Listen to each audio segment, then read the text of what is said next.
Hi. Have you ever taken what you thought was the best photo in low light, only to realize afterwards, watching it on a bigger screen, that the photo is all noisy, that the subject is blurry, and that the colors are off? Well, that has been my experience of first shooting in low light as a beginner in a nutshell. And in today's video, we will fix your low light photography. And I will share all the tips and tricks that I have learned over the past few years of doing low light photography to ensure that you will get the cleanest shots no matter what equipment you use. And if after the first 4 tips, you still end up with a noisy photo, I have a tip number 5 at the end of the video that will allow you to get rid of the remaining noise in your photo. And with that being said, I would say let's get into the video. All right, let's get into tip number 1, which is related to aperture. And aperture is essentially the controlling element that controls how much light enters the lens and goes onto your sensor. And by definition, low light means that there is little light available in your scene, meaning that you will want to maximize the light gathering capabilities of your lens. And that is done by opening the aperture to as wide as possible. So for instance, on this 35mm lens, the maximum aperture or the lowest f number of the specific lens is f2. And if you shoot on a, let's say, 18 to 55mm kit lens, it's very much possible that you have a variable aperture, meaning that your aperture consistently gets darker as you zoom in. And so you might, for instance, start at 18, so at your widest angle. You might start at an aperture of f3.5, and later the aperture closes gradually to f5.6, for instance. And if that is the case, you should shoot at the widest your kit lens can go, because this is usually where these lenses let in the most light and give you the cleanest photos. Alright, now that we have maximized light gathering capabilities by opening our aperture all the way to the brightest aperture possible, we need to talk how to control this light. And the setting that comes in for that exact purpose is shutter speed. It controls how long your sensor is exposed to light.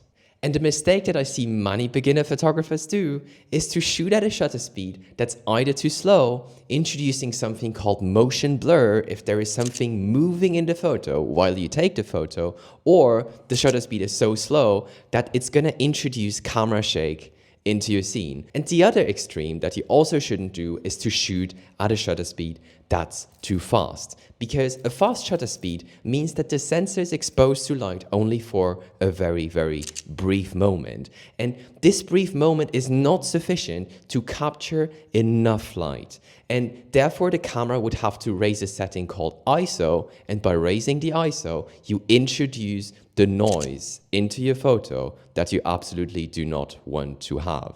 So how are we going to fix shutter speed? Well, we're going to fix shutter speed by using a shutter speed that's not too slow and not too fast. And how are we going to achieve a shutter speed that is not too slow and not too fast? Well, we use a formula of using a shutter speed of 1/2 times your focal length. So if we apply our knowledge to this 35mm lens, for instance, here the focal length is 35mm, meaning that our formula would look like 1/2 times 35mm equals to about 1/70th of a second. And this shutter speed is usually enough, first of all, to keep your frame steady, and usually also to sufficiently freeze your action. And what do I mean by sufficiently? Well, it's essentially enough to keep the subject acceptably sharp. But bear in mind that motion blur is also a function of how fast your subject is. So if, for instance, you photograph a walker on this 35mm lens, 1/70th of a second might be enough to freeze the action of that walker. But if you, for instance, have a biker or a car, these move much faster. So you might have to use a higher shutter speed in order to get the subject in crisp focus. And at the same time, bear in mind that you can also artistically use a slower shutter speed to generate some blur into your photos, which usually expresses some sense of movement to the viewer's eye. Okay, let's move to tip number 3. And often I hear people complain about their photos being too noisy. And if this wasn't due to the aperture being inefficient or the shutter speed being inefficient, then it was due to them not underexposing their shots. Because often what I find in modern cameras is that if you shoot on auto ISO, as I, for instance, do in my low light photography, the camera happens to actually increase the ISO to an extent that the scene on camera actually looks brighter than the scene looked in reality. And that's something you can fix by using exposure compensation. And usually there is a dial on your camera that is set to exposure compensation. And something I do a lot for my own night photography is to reduce exposure compensation to -1 or even -1.5 stops. Because now the scene that I see on my display perfectly matches the scene as I saw it in reality. All right, let's move to tip number 4 on how to get the cleanest photos in low light.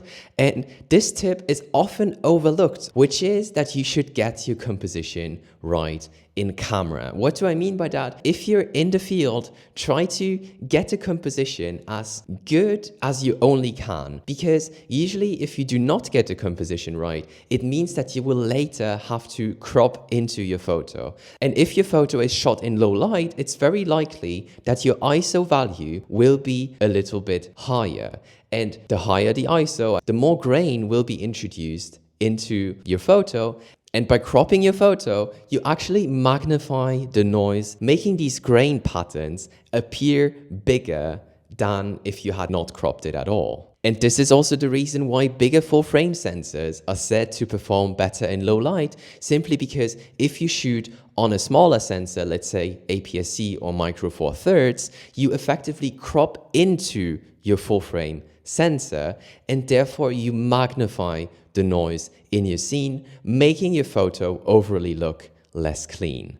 So if you're in the field, try to get the composition about right in camera so that you do not have to crop further into your photos than necessary. All right, if you have applied all these settings, it's very likely that you will still have some grain in your photos. And one way to fix it is to use Lightroom denoise or DxO denoise. There's plenty very, very good denoising softwares on the market that are able to distinguish between noise, so the unwanted parts, and details, so what should be retained in the photos. And they use artificial intelligence to make that distinction between detail, sharpening up the detail while getting rid of the noise. So in my case, for instance, I'm using Lightroom denoise simply because that feature is already built into my main editing software. So when you open Lightroom and Lightroom denoise, you can see that this window opens and you can see a simulation of what your denoised photo is going to look like. And if you have operated at a really, really high ISO, let's say ISO 8000, for instance, it's very likely that if you denoise the photo to 100%, then the photo is going to look very artificially generated, just simply because the software is not going to be able to distinguish between what is detail and should be kept and what is noise and should be removed. And in that case, what you can do is either to go on and denoise your photo at 100% and later introduce noise into your photo to make the photo look more organic, or alternatively, you just remove some of the intensity of the denoise applied, pushing the slider from 100 to, let's say, 30, for instance. And in most cases, the denoise tool will do a really, really good job at getting rid of the remaining noise in your photo, making you have the cleanest photo possible. And if you want to learn more about night photography in general, make sure to watch this video here, because there I go a little bit more in detail on some aspects we have already covered in this video and other aspects that might be equally as helpful for your own low light photography.